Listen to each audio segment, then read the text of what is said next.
C'est une passe qui est momentanément difficile et ça nous sort du championnat aussi. Et puis c'est la Coupe d'Europe et je crois que tout le monde veut absolument passer ce tour, si on peut dire comme ça, en tout cas se qualifier pour la suite, parce que ce serait quelque chose de magnifique, puis ce serait quelque chose de définitivement positif. Mais vous dites, il faut gagner, encore une fois, bien sûr, on veut gagner, mais il faut qu'on soit bien dans le jeu, parce que si on reparle du match aller, à la fin, c'est le résultat là, de 5-1, mais on oublie qu'il y a une réussite maximale d'un côté. Avant de marquer, je crois qu'ils en ont une ou deux belles, 100%, et c'est nous qu'on marque. Puis après, il y a de nouveau quelques belles occasions, ça aurait pu changer le cours du match. Après, ça change tout. Même à 3-1, ils ont une immense occasion pour mettre le 3-2. Voilà, ça tient à très très peu de choses. Moi, j'ai regardé des matchs de nouveau de Zulte dernièrement, et puis voilà, c'est une des bonnes équipes du championnat de Belgique, même s'ils ne sont pas très bien classés aussi, mais ils sont dangereux, quoi. Ça court beaucoup, c'est très bon dans le pressing, ils contrent très très vite, etc. Donc voilà. Il faut vraiment qu'on soit dans le jeu, puis vraiment, bien sûr qu'on veut gagner. C'est deux matchs différents, donc il faut forcément savoir faire la part des choses. Il y a le championnat d'un côté, il y a l'Europa League de l'autre. Donc je dirais que nous sommes assez conscients de ce qui nous attend pour savoir faire la part des choses. Et c'est ce qu'on fera ce jeudi. Question suivante. Justement, Mika, pour poursuivre, vous aviez largement battu Zulvargem au match aller. On se dit que ce sera forcément un match différent, où vous avez l'impression que, encore une fois, vous pouvez largement gagner, même si le coach l'a rappelé, ça s'est joué à des détails. Est-ce qu'une belle victoire large est possible dans votre esprit? Est-ce que vous pensez que vous en êtes capable là?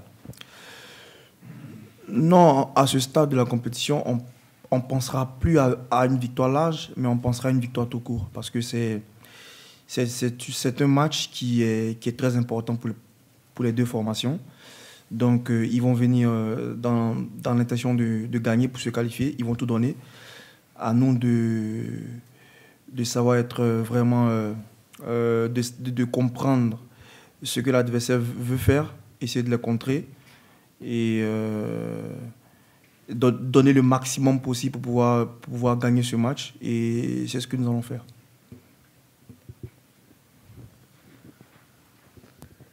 On a souvent répété qu'il y a un Nice avec et sans Mika, c'est pas parce que tu es là que je dis ça. Est-ce qu'on peut dire qu'avec son retour, certainement dans le 11 demain, Nice peut retrouver un petit peu de son ADN? Parce que lorsqu'il n'est pas là, on se rend compte que ça devient beaucoup plus compliqué pour faire le jeu, pour se créer des occasions notamment. Bon, on en a déjà parlé, j'en ai parlé bien avant. Bien sûr que Mika est important pour l'équipe, mais... Voilà, maintenant c'est l'équipe qui compte. Voilà, c'est tout. Je ne veux pas épiloguer sur Mika, j'en ai déjà parlé quand il n'était pas là, de lui, etc. Donc tout le monde le sait. Est-ce que vous pouvez faire des choses différentes lorsqu'il est là, envisager Bon, déjà, il faut être franc avec lui. Il revient d'une blessure, d'une récidive. Donc il y a quand même combien de temps qu'il n'a pas rejoué? 3 semaines, un mois même, un bon mois. Donc voilà, il a joué 15 minutes à Caen, donc faut lui donner un peu de temps aussi. Hein.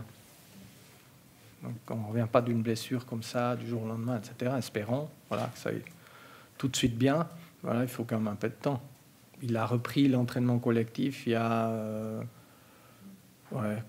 5 jours, ouais.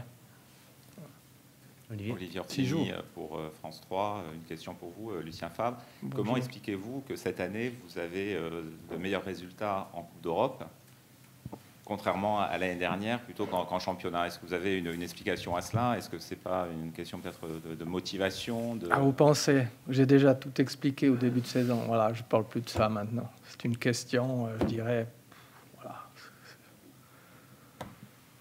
C'est comme ça, c'est dur pour le moment. J'en ai déjà parlé, pourquoi, comment, etc. Mais ça n'a plus rien de parler de ça. On continue à prendre match après match. On veut passer en Europa League. Après, on a le championnat, il y a encore 6 matchs cette année. On fera un point à Noël. Voilà. Pourquoi, comment, etc. Ça ne sert à plus rien de parler de pourquoi, du comment. Mika, il y a aussi il y a ce match donc demain contre Zulte Waregem. Il y a aussi Lyon, une grosse semaine, 2 adversaires. Vous prenez match les uns après les autres, évidemment. Mais c'est forcément une semaine très importante aussi pour vous, là. Ces 2 matchs. Pour moi? Oui, Mika. Ouais. C'est important parce que ces deux matchs, comme je l'ai dit tout à l'heure, c'est 2 matchs qui sont pas dans la même compétition. Il y a le championnat et il y a l'Europa League. Donc forcément, ce sont 2 matchs très importants. Après, le coach, il vient de vous le dire, je reviens de blessure. Donc après, physiquement, ça va, mais il faut qu'on prenne les choses, il faut qu'on aille tout doucement parce que c'est une récidive, c'est pas évident. Mais bon, après, un joueur professionnel, il n'y a pas le temps. Il faut tout de suite rentrer dedans quand tu reviens de blessure, quand tu joues pas ou quand tu... Voilà, après, c'est la compétition, c'est comme ça, il faut tout de suite rentrer dedans. Et c'est ce que je vais essayer de faire. Justement, comment tu vis ces moments-là quand tu vois que l'équipe est un peu en difficulté voilà, sans te dresser des lauriers, mais on le sait tous, on le voit tous, il y a un gym avec toi et sans toi. On sait que tu es très important dans le schéma tactique du coach. Comment tu vis ces moments difficiles où tu vois que l'équipe est en galère et que toi, tu ne peux pas jouer? Ouais, pour tout joueur, c'est compliqué. Même, je ne parlerai pas de moi. Il y a beaucoup de joueurs qui sont hors des terrains en ce moment, qui vivent la même chose que moi. C'est pas, le problème, c'est pas que moi je ne sois pas là et que ça tourne moins bien. C'est pas ça le problème. C'est que c'est une équipe, c'est un collectif. Et voilà, que Mika Siri ne soit pas là, que Vincent Marcel ne soit pas là, c'est pareil. Ou Vincent Cossiello ou Papi Mendy, c'est pareil. Donc, si l'équipe gagne, tant mieux pour tout le monde. Si l'équipe perd, c'est tout le monde qui est concerné. Ce n'est pas une question de celui-là n'a pas été là, voilà pourquoi l'équipe a perdu. Non, ça a toujours été un collectif et ça continuera d'être un collectif sans Mika Siri ou avec Mika Siri. D'autres questions? Non? Pas d'autres questions pour le coup? Vincent? Oui. Mika? Vincent, il voulait...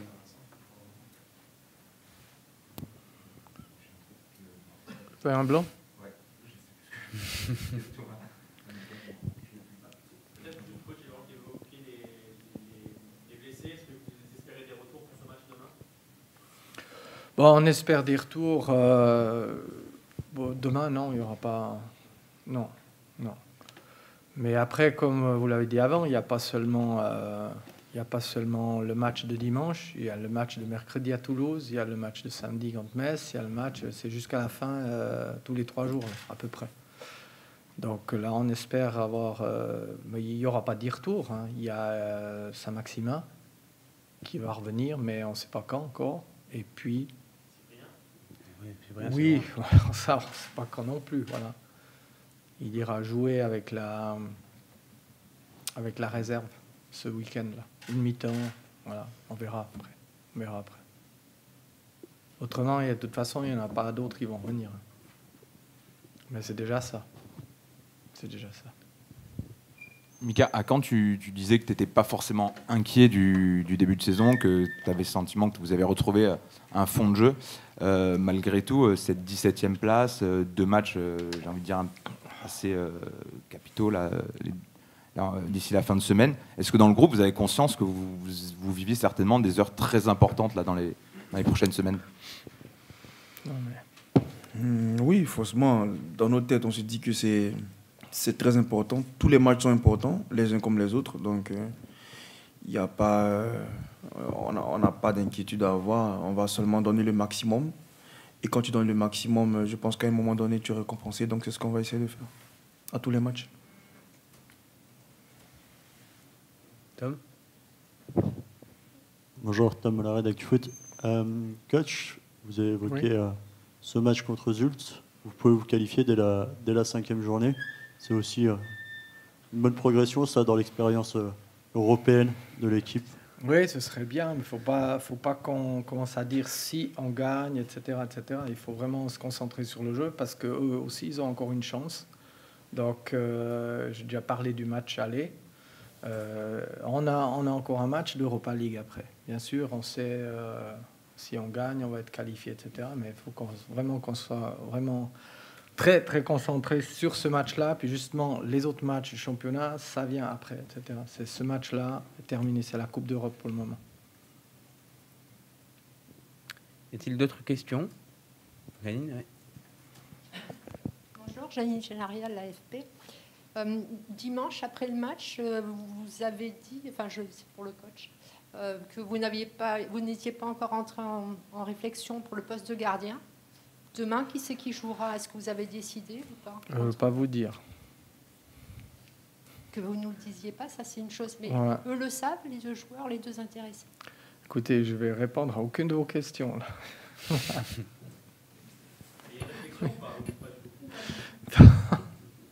Il y a toujours des réflexions sur tout. Il y aura des changements demain. Après, on verra. Encore une question? Une dernière question? Est-ce que vous avez déjà procédé de la sorte avec les gardiens en les laissant un petit peu dans l'inconnu, ou jamais dans leur carrière? Parce que là, en ce moment, c'est pas trop qui est numéro 1. Parfois, on dit que c'est important de savoir qui est le 1, qui est le 2. Moi,